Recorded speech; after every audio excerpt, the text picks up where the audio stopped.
मैंने ये भी सुना कि आपने ये भी कहा कि जो आपने लिखा और जो राजी में दिखाया गया वो थोड़ा मिसमैच था। थोड़ा बहुत नहीं, बहुत बड़ा मिसमैच था। और कमाल से किया गया, सफाई से किया गया। अ, मेघना ने जानबूझ के किया क्योंकि लेफ्टिस्ट है। मुझे इस बात की समझ नहीं थी। मुझे बताया जाता था नेवी टाइम में, ट्रस्ट बट वेरीफाई। वेरीफाई नहीं किया। तो इन्होंने क्या किया, इन्होंने तिरंगा को हटा दिया। किसी पूरी फिल्म में आप एक भी तिरंगा नहीं देखेंगे। किताब में है, तिरंगा पे तुम जीते हैं, जान दे देते हैं, जान ले सकते हैं। और पाकिस्तानी फ्लैग दिखाए, गाड़ियों पे दिखाए, this that the other, okay, but वहाँ नहीं दिखाए। और सहमत को ऐसा दिखाया जैसे, जिस तरह से उसने इंटेलिजेंस ऑफिसर्स को बुरी तरह से टोका कि मुझे क्यों भेजा गया। जैसे किसी कश्मीरी मुस्लिम औरत ने बहुत बड़ी गलती कर दी हो देश के लिए लड़ने के लिए। सच उलट है।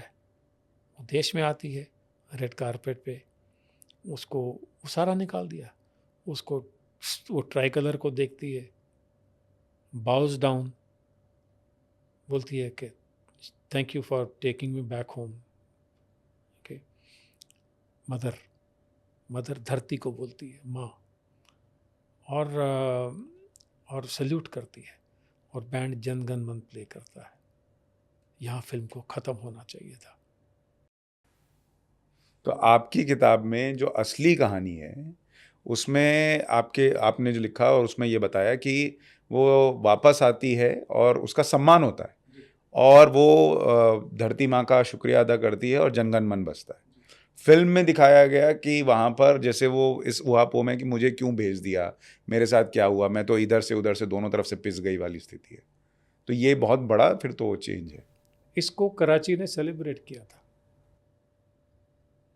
ओके, केक कटा था, और इस्लामाबाद में मेरे खिलाफ में नारे लगे थे।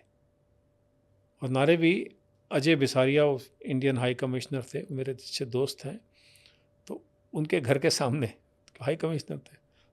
तो मैंने जब उन्हें फ़ोन किया, या पता नहीं कैसे हमारी फ़ोन पर बात हुई, बोलते तुम्हारे यहाँ तो तुम्हारे खिलाफ तो नारे लग रहे हैं। तो मैंने कहा मेरे लिए तो बहुत बड़ा तगमा है। ये तो बहुत अच्छी, पाकिस्तान में नारे लगे। पाकिस्तान में नारे लग रहे हैं।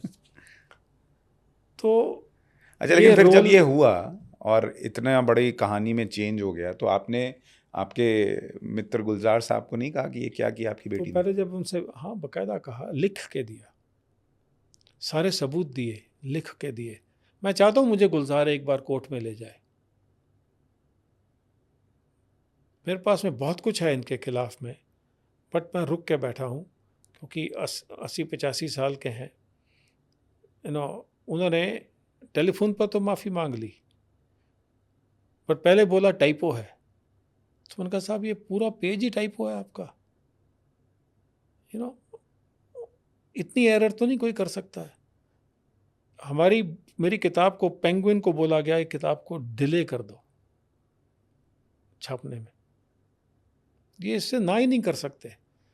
जयपुर लिटरेचर फेस्टिवल को बोला गया कि हरिंदर सिक्का को लिटरेचर फेस्टिवल में नहीं बुलाइए।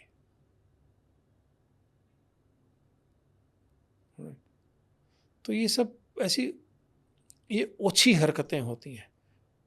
अब वो एक बाप अपनी बेटी के लिए कर रहा है, बट क्या संस्कार दे रहा है बेटी को। तो बेटी ने तो मेरी पीठ पे छुरा भोंक ही दिया। बेटी ने एक वो एसिड वाली, अटैक वाली फिल्म बनाई थी, राजी के बाद में, जो पिट गई, बिल्कुल नहीं चली, दीपिका पादुकोण ने, छपाक।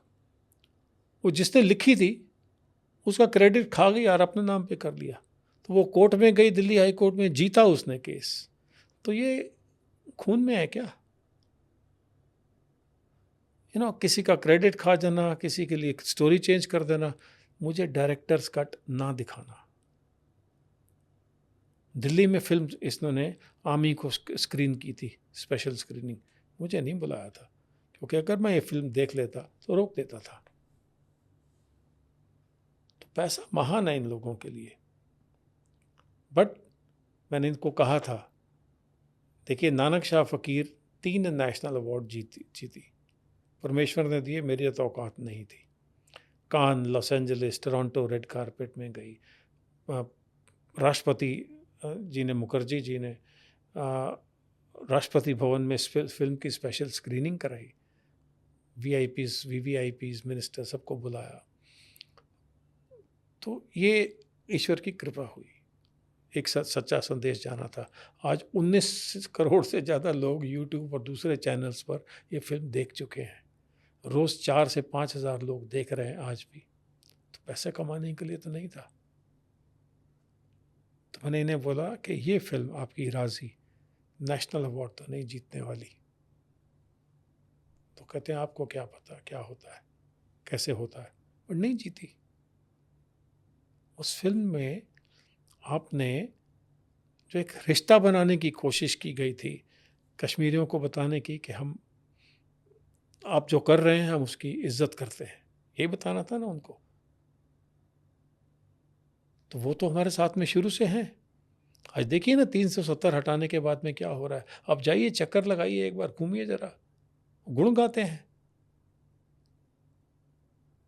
क्योंकि उनको अब समझ में आ रहा है, और इलेक्शन में उन्होंने रिजल्ट दिए हैं, अब समझ में आ रहा है कि उनको उनको उनके ऊपर में एक एक भैंसा डाल दिया था कि फॉक्स आ जाएगा, ये हो जाएगा, वो हो जाएगा, दूसरे आ जाएंगे, RSS आ जाएगी। मैं आपको एक बड़ा इंटरेस्टिंग किस्सा बता देता हूँ। 2014 में कश्मीर में सैलाब आया था। तो इतना बुरी तरह से आया था कि कोई वहाँ जाने को तैयार नहीं था। मैं तो गया था अपनी कंपनी के प्लांट्स लेके, वाटर प्लांट्स लेके। एक प्लांट 5-5 हज़ार litre per hour water, pure water dispense करे, क्योंकि सारा पानी में तो मवेशी मर गए, तो सब है ना, अब लगाने के लिए कोई था नहीं। और young Abdullah, Omar Abdullah chief minister थे। तो उन्होंने कहा मेरे पास मैन पावर नहीं है। तो जब ढूंढने लगे तो किन्होंने काम किया? RSS ने। तो RSS वालों के वहाँ पर बचा रहे थे।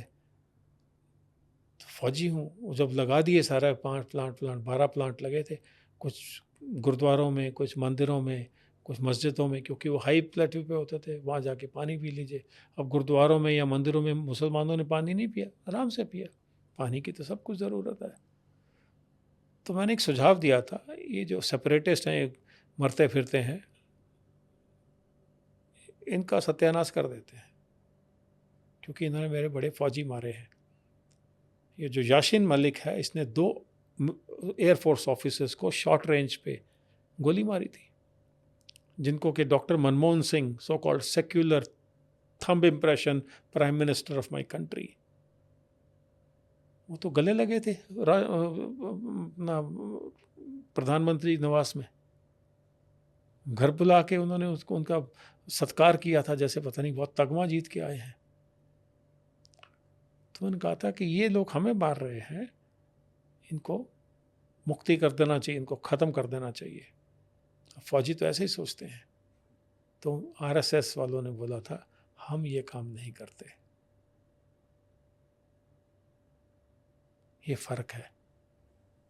किस तरह से यही बात केरल में हुई, दवाइयाँ की कमी थी, हम फार्मास्यूटिकल कंपनी है, तो हमने, क्योंकि मेरा नेवी के साथ में चोली दामन का साथ है, तो जब हुआ तो नेवी को रिक्वेस्ट किया कि हम शिप लोड्स के भर के दवाइयाँ भेजी वहाँ।